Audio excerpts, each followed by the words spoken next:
Day two has come and gone, and the clock still has not struck Shedeur. The Colorado product on the board with 102 picks having come and gone. Adding insult to uncertainty, 3 more QBs selected on day 2, bringing the total to 5. On to day 3, Sanders still available. For more, we check in with CBS lead NFL insider Jonathan Jones. JJ, we did not expect to be here, but here we are. Tell me what you're hearing from around the league, how we got here. This, Joe, is a repudiation by the NFL of how Shedeur Sanders and those around him handled the entire NFL draft process.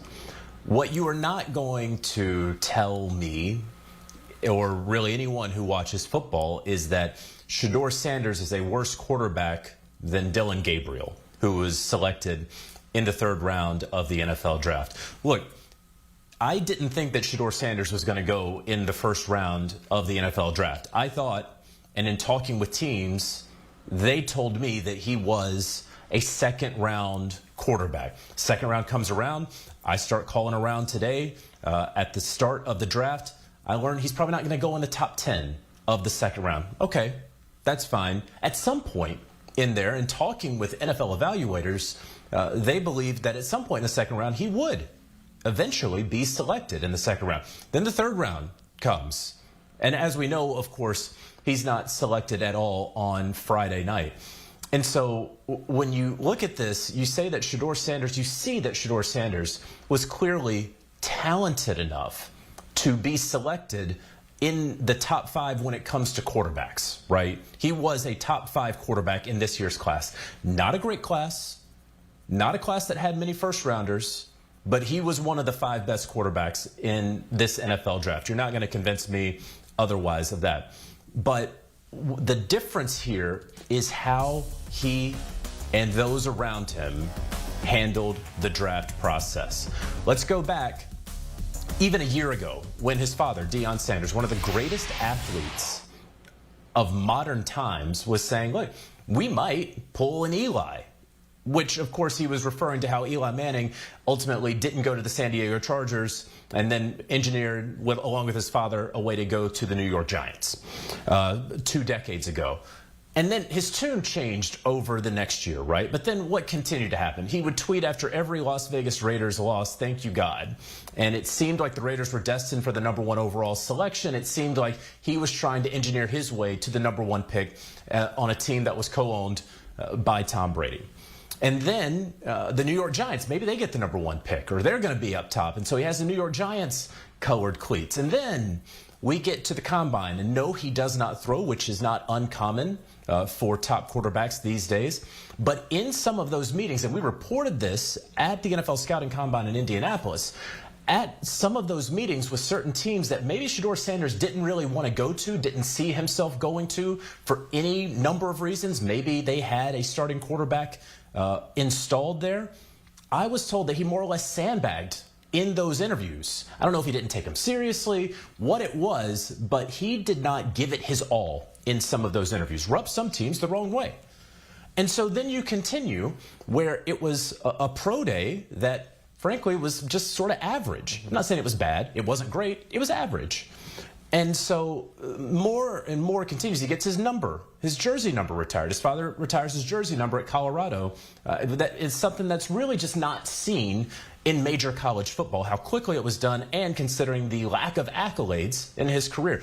All of these things began to add up for teams. And I'm not saying that is right that it added up for teams. What I'm saying is it did clearly add up for teams, because you're not going to tell me that the guy who was on the field the last 2 years for Colorado wasn't good enough to be selected by the end of the 2nd night, wasn't good enough to be selected over a Dillon Gabriel, with all due respect to Dillon Gabriel. So this is clearly a way for the NFL and its teams to let him and anyone else after him know you can't comport yourself in this way moving forward. It certainly feels like, as we head to day 3, penance paid if penance was required here. And maybe there is something to be said about the 3rd day and thanking God, because Vegas is still the one we might have circled, JJ. When might that appetite return for Shedeur Sanders on day 3, if at all? Yeah, I mean, I understand the question, Joe, and I know that you have to ask the question, and you also know, because you've sat here and you've watched this as well, and you, I have to assume, have thought, well, he's going to go at some point, and he hasn't. So I'd love to be able to be the lead NFL insider at CBS Sports and tell you exactly where he's going to go on Saturday. I don't know. I mean, go down the list right here, right? You knew that Tennessee wasn't going to take him at 1. You knew they were going Cam Ward. Okay. Cleveland, they had 5 picks, and they did not take Shedeur Sanders, right? Their quarterback room was Joe Flacco, Kenny Pickett, and an injured Deshaun Watson, who may never play football for the Cleveland Browns again. And with their 5th selection overall in their draft, they took Dylan Gabriel. The Pittsburgh Steelers, right? How much did Mike Tomlin just talk up Shedeur Sanders earlier this week? They've had a couple of picks so far, did not take Shedeur Sanders. Surely they know something about Aaron Rodgers and how he is ultimately going to come to Pittsburgh. The point being, they talked up Shedeur Sanders a lot for someone that they didn't think was worthy of a top 90 pick when they had 2 of them. The New York Giants, of course, passed on him at 3, then traded future capital to trade up to get Jackson Dart, even though they had been scouting Shedeur Sanders for 2 years. The New Orleans Saints, they had 2 picks, and then at number 40 went with Tyler Shuck, 25 going on 26-year-old quarterback with uncertainty with Derek Carr. You have the Seattle Seahawks, right, who went out there with 4 picks, and out on their 4th pick, went out and got Jalen Milroe. Probably has a higher ceiling than Shedeur Sanders. Not probably, definitely does. Who knows if we will ever reach that ceiling for him. And so you mentioned the Las Vegas Raiders. They've picked 5 times. They've passed on him every single time. Could he ultimately be selected by the Raiders? Sure. Yeah. I mean, any of these teams at this point, somebody could, because the value you would think would be there. But those are a ton of picks for a quarterback. This is the most important position in professional sports. This is a position where not that long ago, when Brock Purdy was taken in the 7th round, and around that time, we all kept saying, man, you just got to take quarterback every year. You never know. It's so important. How many GMs get fired because they don't get the quarterback position right? So make sure that you are always insulated. All of these teams that very clearly need backup quarterbacks have said time and again, we don't need Shedeur Sanders. And not just need, we don't want Shedeur Sanders. And so we'll see on Saturday where he goes. If it's the 4th, if it's the 5th, at this point, no one should be surprised either where he goes or when he goes, because surprise is out the window. Opportunity and need have presented themselves multiple times, to your point here, and still no selection of Shedeur Sanders. NFL insider Jonathan Jones, appreciative always of your hard work. Thank you, friend. Here's a look at Shedeur's ranks, which only amplify the statements made there by Jonathan Jones. It's the highest completion percentage in a single season in FBS history. Yet and still, we head to day 3 with Sanders available. Draft coverage continues here on CBS Sports HQ. Shedeur and beyond, we assess all we saw and didn't see on day 2 of the NFL Draft.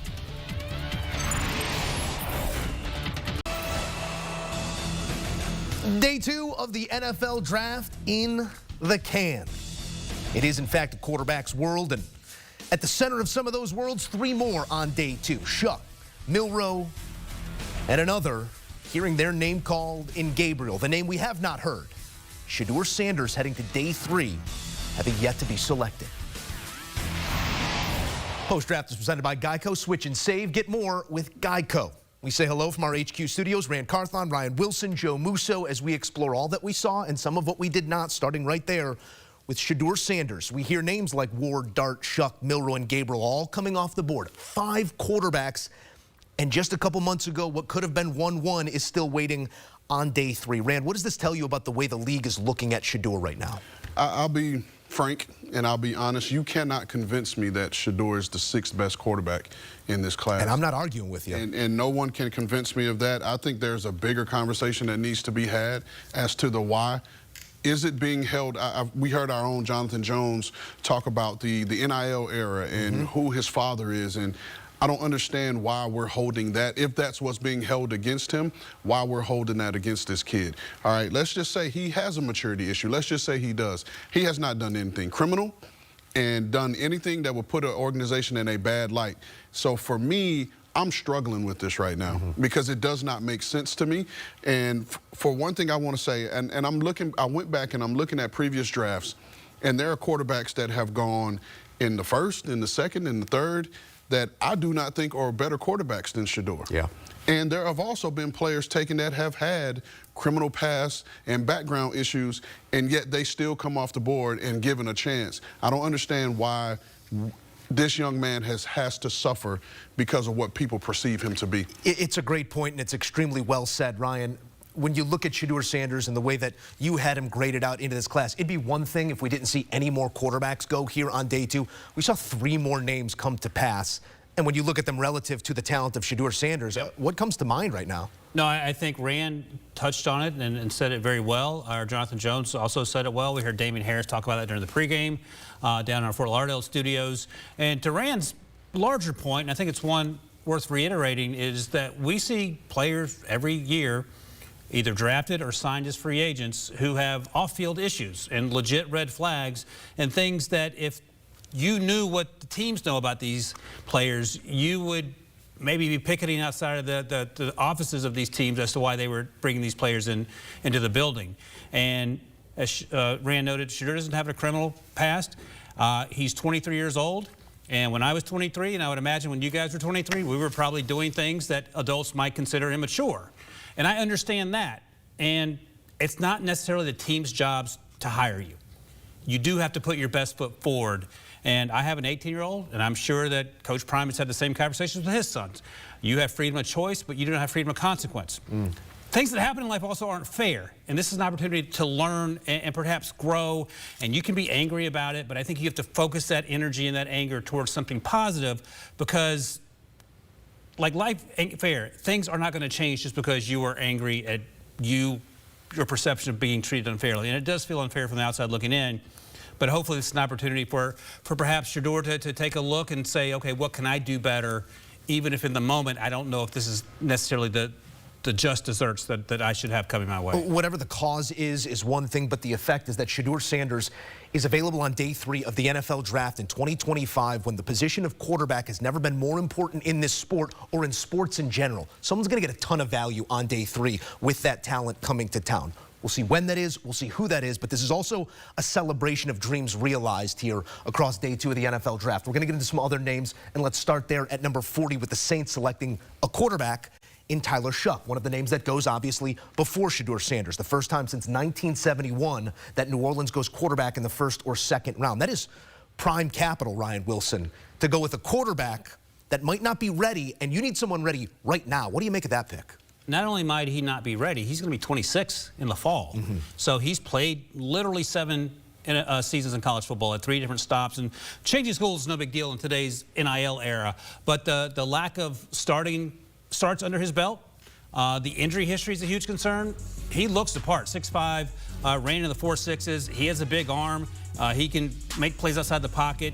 But his footwork has a lot to be desired. And his name is Tyler Shuck, but as I watched him, I just kept thinking Shuck and Duck. There's a lot of, there's not. It's ready-made for you? There's not a solid base consistently, and I get the offensive line struggled at times, and he was the victim of 24 drops. All those things I get, and we don't have to make this all about the guy that wasn't taken, but if you're looking for a ready-made quarterback in a Kellen Moore system that plays indoors, gets the ball out quickly and plays on time, I think your eyes go to Shedeur before they go to Tyler Shuck. Now, there are teams in the league that love Tyler for the physical attributes that he brings.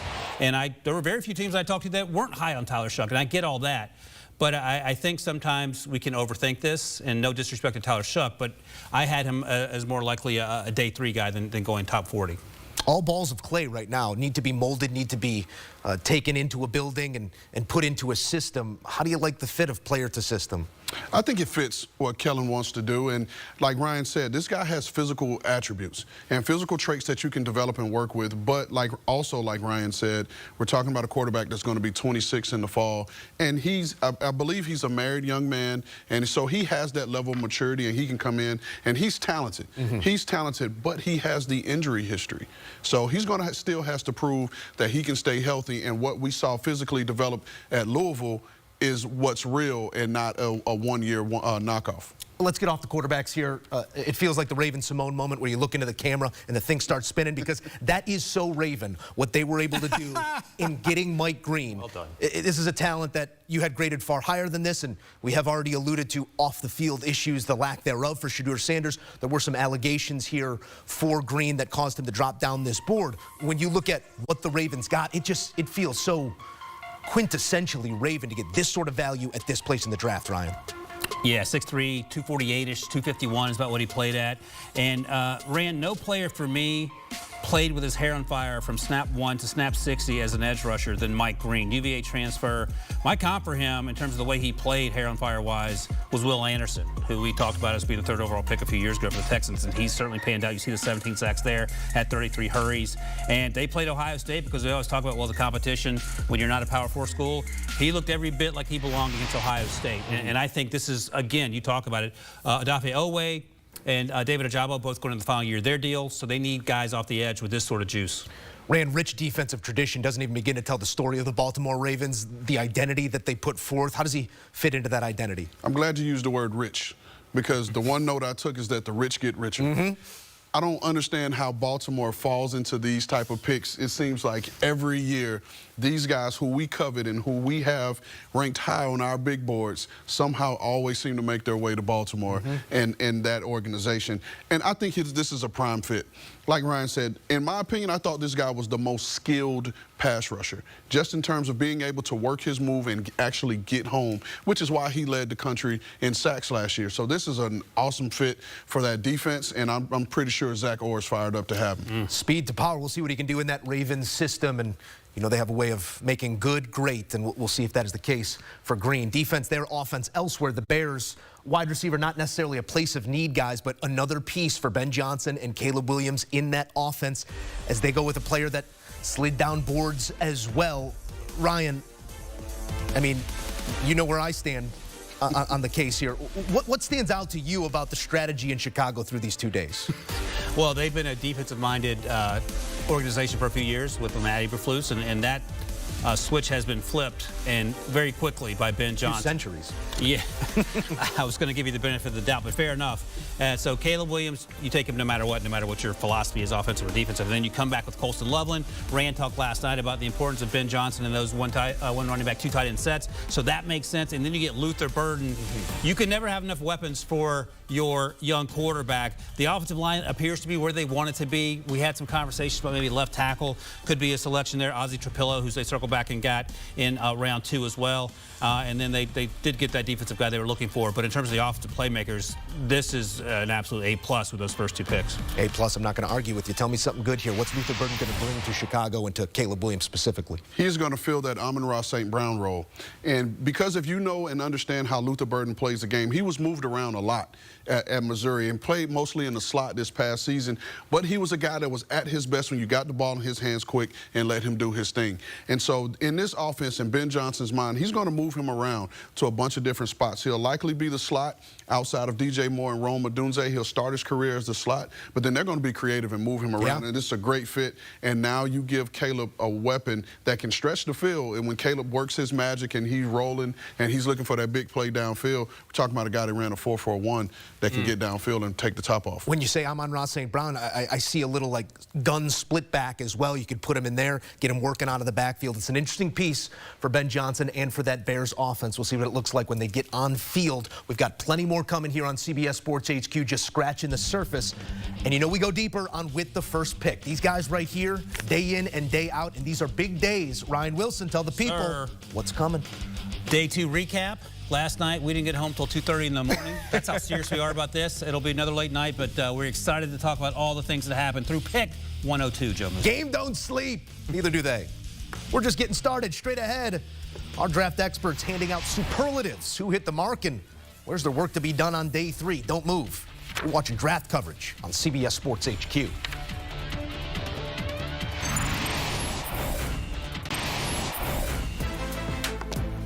Back on draft coverage here on HQ, where it's green like money. The Ravens shoring up edges with the Marshall product. Mike Green at pick 59. Big value and a big win in B-More. back with the guys. Mike Renner joining the conversation as well. Fellas, we're looking at big winners on day 2, but also across days 1 and 2 of the NFL draft. And it's hard to look away from Baltimore right now, Mike. It really is. Their first-round pick, Malachi Starks, feels like, you know, when Tyler Linderbaum fell to them at the back end of the first round. It's just like, this is a darn good player. Maybe it's not a value position, but he's not going to be a bust in the NFL. You watch his tape from his freshman year at Georgia to his sophomore to his junior, and it's like, he has all the things you want to be a modern, do-it-all safety in the NFL. He can cover man-on-man in the slot. He can range from deep and get over the top of balls. And he could just go in the box. Maybe he's not a guy who take on blocks, but he's a good tackler in the box. So not a lot this guy can't do. And then getting Mike Green, the big faller in this first round, in the second at pick 59. He was 10th overall on my board. The guy knows how to rush the passer. Those 2 picks back-to-back, just home runs.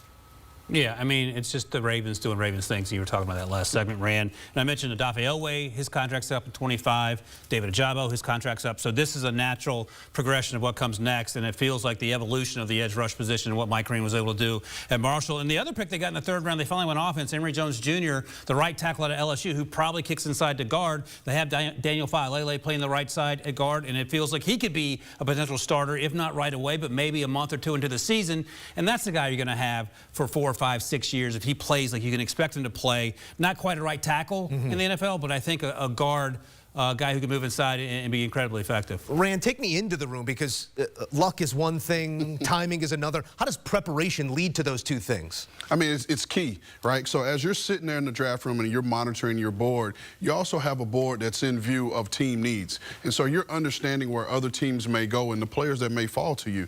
And so, touching on this, everyone up here knows how much I love Malachi Starks. So I'll leave that alone. I want to take him on as one of my sons. And then you add in Mike Green, who we've talked about, and how I feel about him and his ability to rush. But then Emory Jones. And I know Ryan feels like he can kick inside, and I do believe that, but I'm not so sure that he can't play right tackle. And we're talking about a guy that was the tone setter at LSU. When you talk to the folks at LSU, everyone respected Will Campbell over there on the left side, but they knew Emory Jones was the one that you did not want to mess with. And so there were things that would go on, the little fights that you would have in practice, and usually Emory Jones was the guy that ended those things. Yeah.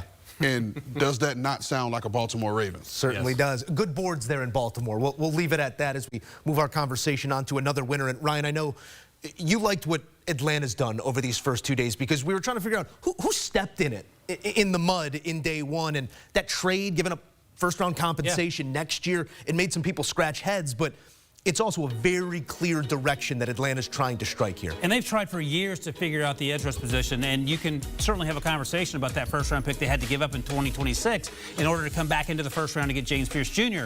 And if this works out like they hope it does, it's the same conversation it feels like we were having with the Houston Texans 2 years ago when they took C.J. Stroud and then traded up to number 3 for Will Anderson Jr. and gave up a ton.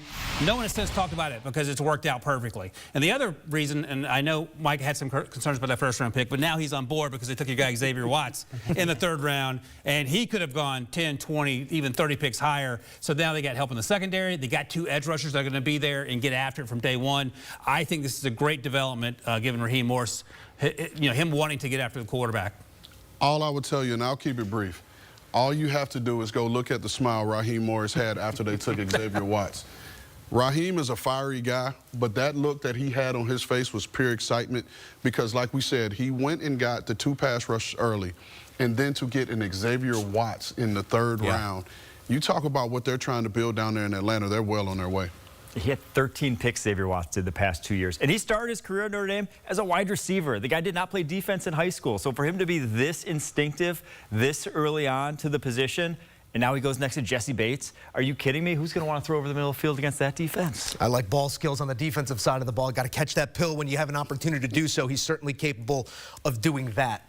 We've in years past had a clear and obvious butt end of the joke. Oftentimes it's the draft strategy at the center of the star, but Dallas earning some accolades here from this desk. Mike, what have you liked about Dallas's first 2 days. It's tone-setting draft. I mean, it started right off the top there. That Tyler Booker pick. I mean, he is going to be a difference maker for that offensive line. You go from Zach Martin, one Hall of Famer, and I'm not putting Hall of Fame on Tyler Booker, but I'm putting this tackle duo of Tyler Smith and Tyler Booker, within the next 3 years, they will be the best guard duo in the NFL. I fully believe that, and he is a guy that's going to bring it every single day. He is a heartbeat of an offensive line sort of player. And then followed up with Donovan Ezaraku in the second, Boston College edge rusher, a guy who a lot of people would have been okay with. Like, you wouldn't have been crazy if they went with him at 12, and he falls all the way to you in the second round. One of the best pure pass rushers in this draft class. Maybe going to give up some issues in the running game, maybe a little bit lighter in the frame, but I think he can develop because he has these long arms that he uses at his disposal. So for Dallas Cowboys team that's had some ho-hum drafts of late, this one looks like a big turnaround from that.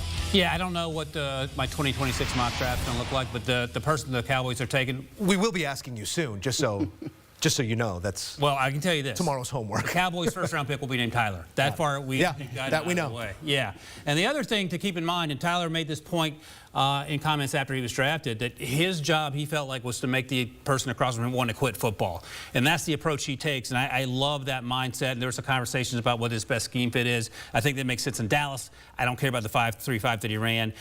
Mike talked about Donovan Ezaraku. Is he going to be good enough against the run? I think he'll get better. I thought he'd get better over the course of the season. Then finally, they got Subon Rebel at the end of the third round. ACL last September. He has first-round talent. It's just a matter of him not playing a lot of football last year. This feels like a steal when you have Deron Bland, you have Teron Diggs coming off the injury. Yeah. So those three picks, I don't know if they could have gone much better. For me, it's no surprise. And I'll say it this way. Dallas has traditionally drafted well here in recent years. And kudos to Will McClay and his staff and those guys being able to identify what these coaches want. But this has never been their issue. The issue hadn't been the draft. It's been re-signing these players and signing free agents. So they continue to nail the draft, and now we'll see 3 to 4 years if they're able to maintain these guys and keep these guys long term. I don't want to rain on the parade. The other issue has been January football. They've made some suspect decisions. If Rand doesn't want to say it, I'm okay saying it. There's other issues at hand, but again, checking the box here on draft day in days 1 and 2 at least. Work still to be done in day 3. We'll get there, but I want to talk about player-specific setup for success because there are teams that walk away feeling like winners. And there's some players that are going to places where they can succeed right away. Who's a player that comes to mind for you, Rand? For me is Travion Henderson going to New England in a Josh McDaniels system. He's going to fill that Kevin Falk role. He's going to team up with Ramondre Stevens and give them a change of pace third down back. We're talking about a guy that is explosive. He is a slasher, and he is a really good player out of the backfield catching the ball. And he was probably the best pass protecting back in this class. And that is something that isn't taught a lot in college football. Usually these young guys use third down as their down off, the guys that have been primary ball carriers. But this guy takes pride in blocking, and you see it, and he's going to be an awesome fit in that New England offense. You know who else takes pride in blocking? Jack Besh. Second-round pick. There you go. Las Vegas Raider. My guy Rand's laughing at me. We don't know how fast Jack Besh is because he didn't run a time. He doesn't play particularly fast. That's not his job. He plays in the slot. He's a big slot, big catch radius. He's a long strider. And there are no people, no disrespect to Trey Turner and Jacoby Myers. They are good wide receivers. They need someone else not named Brock Bowers to help out Eugene Silver-Smith III. And they also drafted Ashton Jeanty. This feels completely different than what we're typically seeing from Raiders drafts in recent years. So I love the idea of Jack Besh there. I loved him at the Senior Bowl. I loved his tape at TCU before that. I think he has an opportunity to make some noise. I'm going to go with another Patriot. I'm going to go with Travion's teammate they got in the third round, Kyle Williams, the Washington State wide receiver. I love this guy's tape. For my money, he's the best separator in the draft class, outside of obviously Travis Hunter, who went very highly.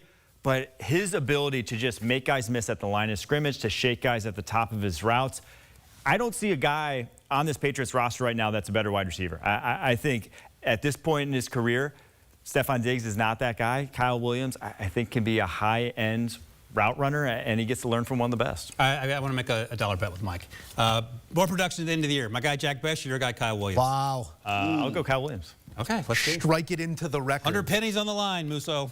Target share will certainly be on your side there with the Patriots still looking for some answers very true there. on the outs. There is a dam forming at the confluence of rivers. His name, Aaron Rodgers. Pittsburgh yet to address quarterback with uncertainty remaining in the form of the 41-year-old four-time MVP. Back in studio with the guys, we see some Jets tape there, but we're thinking Pittsburgh Steelers, and we're thinking Still no quarterback. Yep. We obviously draw a line there to Rodgers. We have them tabbed as one of our losers through 2 days. Why, Ryan? They don't have a quarterback. Aaron Rodgers is still a free agent as we sit here.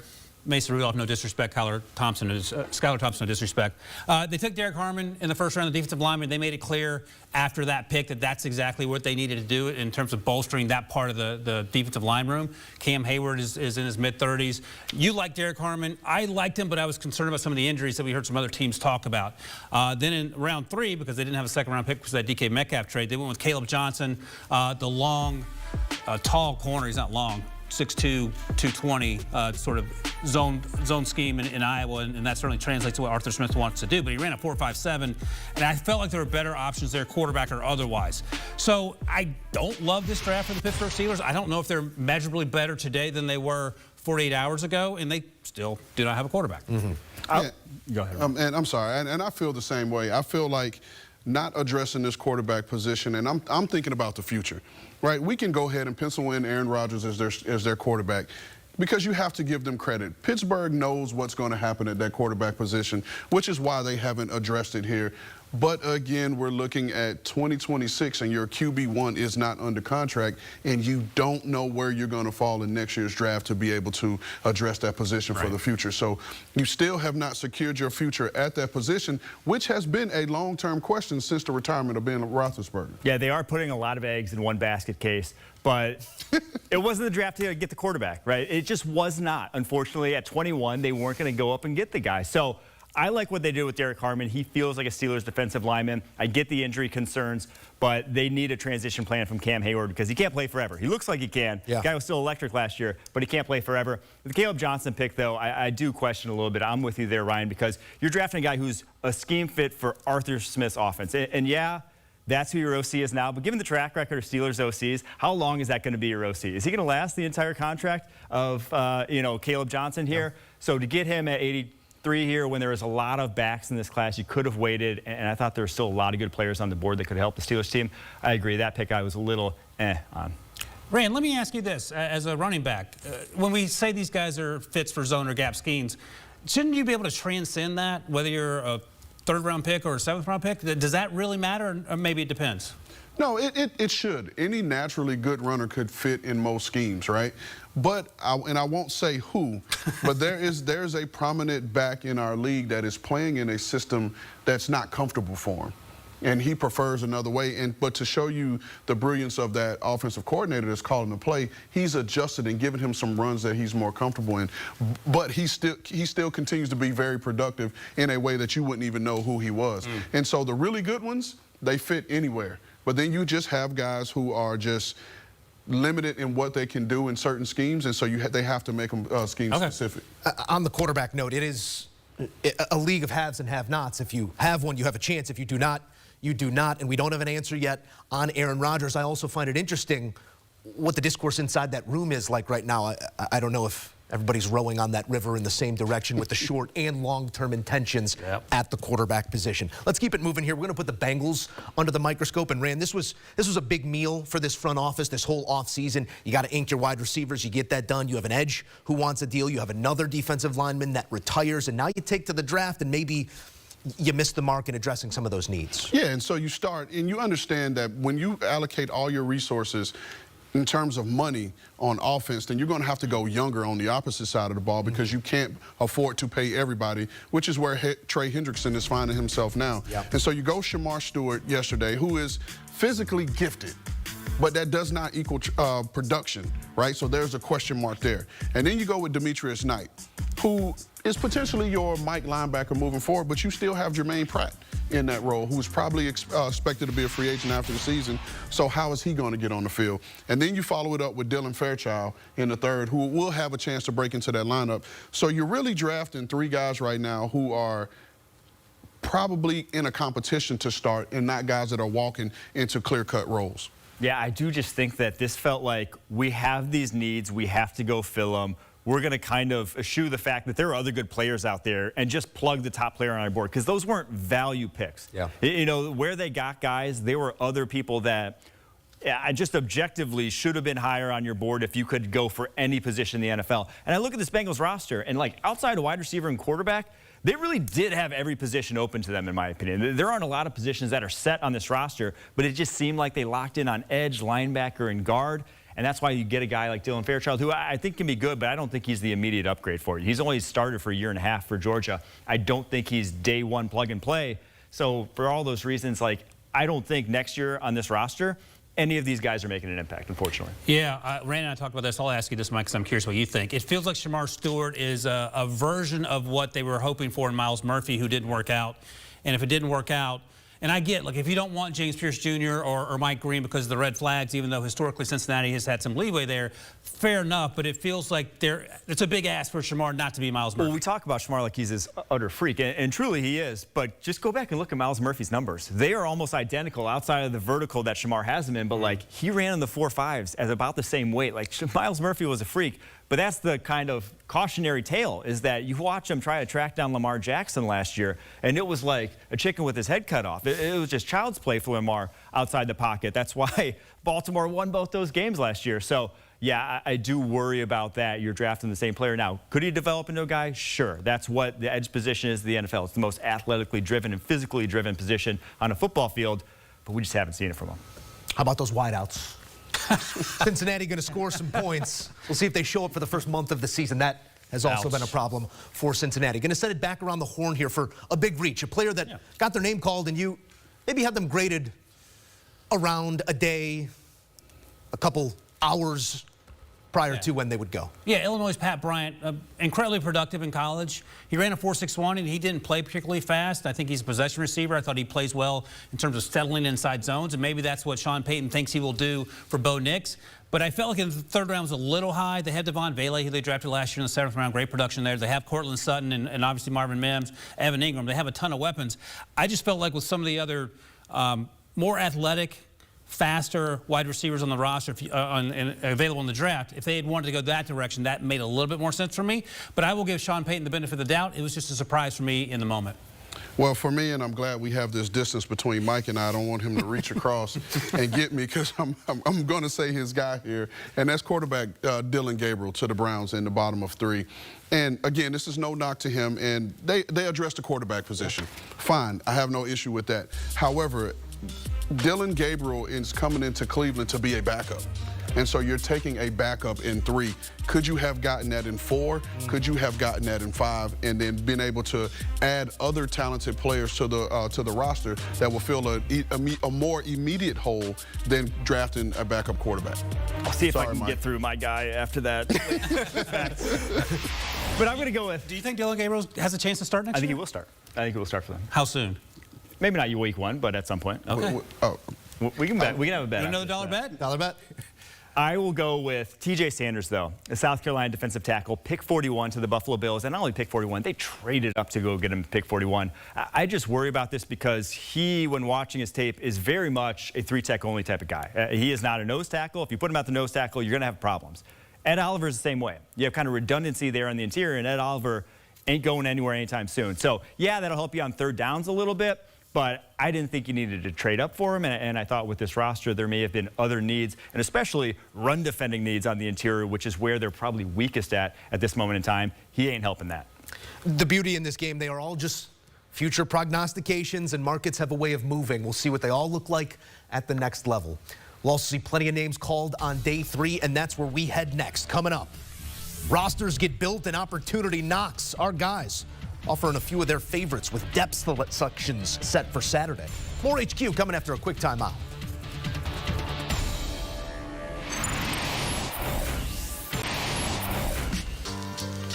What do they say about the best ability? Well, thank you, Ryan. Got it. Availability is what all of these names have in common. Shedeur Sanders, obviously your headliner, with day 3 on the way. You heard him, now you see him. Ryan Wilson there. Mike Renner, Rand Carthon, Joe Musso, pleased to be with these gentlemen here breaking down day 2 of the draft and now on to day 3 as we look at some of the availables. And surprisingly, we've had the conversation. We will continue to do so until the name is called. Shedeur Sanders still on the board, Rand. We've examined the obvious landing spots from 1 to 2, now from 2 to 3. Does any of that change? Honestly, I'm at an impasse with this. Yeah. Because it's hard to say at this point, right? Because all the teams that we perceive that needed quarterbacks, they addressed it, with the exception of the Pittsburgh Steelers, of course. Yeah. So now, if you're Pittsburgh and you have a fourth, do you take him? And then what type of message does that send for this young man coming in the building? You passed on him 2 other times, and now, all of a sudden we believe in you. So this is a situation I can't say that I've been a part of in my 17 years of being in the front office that I've seen, just because of the level of talent for a player, again, and I'll say it again, that with no criminal past, and this is just something else going on. Yeah, I do think it's, we like to say it's like everyone passed on him. It's actually only a handful of people that passed on him, right? Like most teams, they're just ignoring the quarterback position altogether. They're looking at the positions they need. They got the quarterback. They're looking elsewhere. It's a handful of teams. And if you had him in your building and you interviewed him and you just said, I don't want to coach that guy. I don't want to come to work every day and have that be the guy. Like, some people don't, and that's what it is. There's probably 5 or 6 teams, and that's what they decided. So, unfortunately for Shedeur, this is where he ends up. But it's not like 32 teams in the NFL conspiracy. It's just a handful that decided, we're going to go elsewhere at this position. You want to say something? I was just gonna, I was gonna pose it to you a little bit differently, Ryan, because I know where you stand on the talent. I know where you graded him. I want you to take your professional hat off here and put that Steelers lid back on, because we all come to this game as fans first, and I know where your heart lies. Yeah. Do you want to see Shedeur Sanders as the quarterback of your football team? Absolutely, and here's the thing. Obviously, the quarterback situation is in flux in Pittsburgh, and Mike, a Green Bay Packers fan, even admits that Aaron Rodgers may not be the best situation for Pittsburgh at this point in his journey. And describing me a stronger coach in the locker room in terms of getting through to his players than Mike Tomlin, and all that taken together, it seems like that could be a situation where it could work. Now, we've also had the conversations that maybe you have to figure out what to do with George Pickens. Maybe he gets moved, and we know he's had some maturity issues at times, and Tomlin has actually addressed those. And, Bryant McFadden, 2-time Super Bowl champ with the Pittsburgh Steelers, also feels like it makes sense to get a quarterback in Pittsburgh. And Shedeur Sanders obviously was going to be available almost certainly at 21. He's going to be available potentially at 123, which is the next time the Steelers are going to be on the clock on Saturday. It's an interesting situation. It certainly is, and one, like you said, we have not seen before. There's no precedent here. That's why I posed the question as, do we open it up to different teams, ones that we might not expect? And we'll see, because expectation is now out the window for Shedeur Sanders. Let's address some of these names we do have on day 3 that present value. Offensive playmaker first and foremost. Mike, where do your eyes go? I'm going Dylan Sampson, the Tennessee running back. I can't believe he's on the board. Now, he is a little undersized, but this is the same range Bucky Irving came off the board last year, and I think he could have a Bucky Irving-esque rookie season. He's dynamic. He ran the low 4.4s at his pro day, and he was the heartbeat of this Tennessee offense. He's also the youngest guy in the entire draft class. He's only 20 years old still, doesn't turn 21 until September. So all the things I watch from him on tape shows me that a guy that can succeed in today's NFL despite his size, I think someone's getting a steal in the 4th round here. Yeah, I'll give you a couple of names here. Gunnar Helm, the tight end out of Texas. I liked him a lot. I think Mike liked him as well. Didn't run well at the combine because he had a bum ankle. I think he has an opportunity to go pretty early on day 3. I also like Jalen Royals, Utah State wide receiver. Ran in the 4.4s. Route running will be a question, and perhaps that's why he slipped a little bit, but he was the offense at Utah State. And then finally, I'll mention my guy. Mike's going with his running back. My running back's Brashard Smith, the former wide receiver out of the U, who's electric in terms of being a pass receiver coming out of the backfield, learning how to be a running back. But he ran sub 4.4 as well, and he provides that versatility that you like to see in what our buddy Pete Prisco calls airbacks, and I think he offers some of that.